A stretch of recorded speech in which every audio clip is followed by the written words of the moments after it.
મોરબી જિલ્લાના 40 ગામમાં રવિવારે મતદાન થશે। જિલ્લાના કુલ 79 માંથી 40 મથક સંવેદનશીલ છે। ચૂંટણી માટે 29 આરઓ અને 29 એઆરઓની નિમણૂક કરવામાં આવી છે। 15 ઝોનલ ઓફિસરની નિમણૂક કરવામાં આવી। વાંકાનેરમાં 34 તો માળિયામાં 3 મતદાન મથક છે। હળવદમાં 13, ટંકારામાં 6 મતદાન મથક, મોરબી તાલુકામાં કુલ 23 મતદાન મથક છે। ચૂંટણીમાં 377 પોલિંગ અને 113 રિઝર્વ સ્ટાફ છે।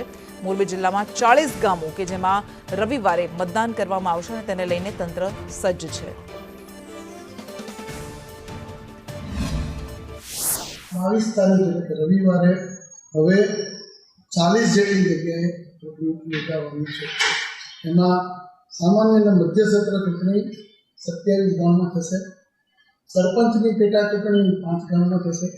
સરપંચ અને વોર્ડની પેટા ચૂંટણી હોય એવા 4 ગામ છે અને વોર્ડની પેટા ચૂંટણી હોય એવા 4 ગામ છે।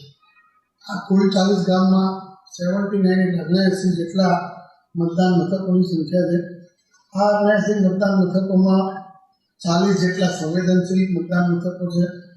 એમાં અમારા તરફથી 29 આરઓ અને 29 એઆરઓની નિમણૂક થઈ ગઈ છે।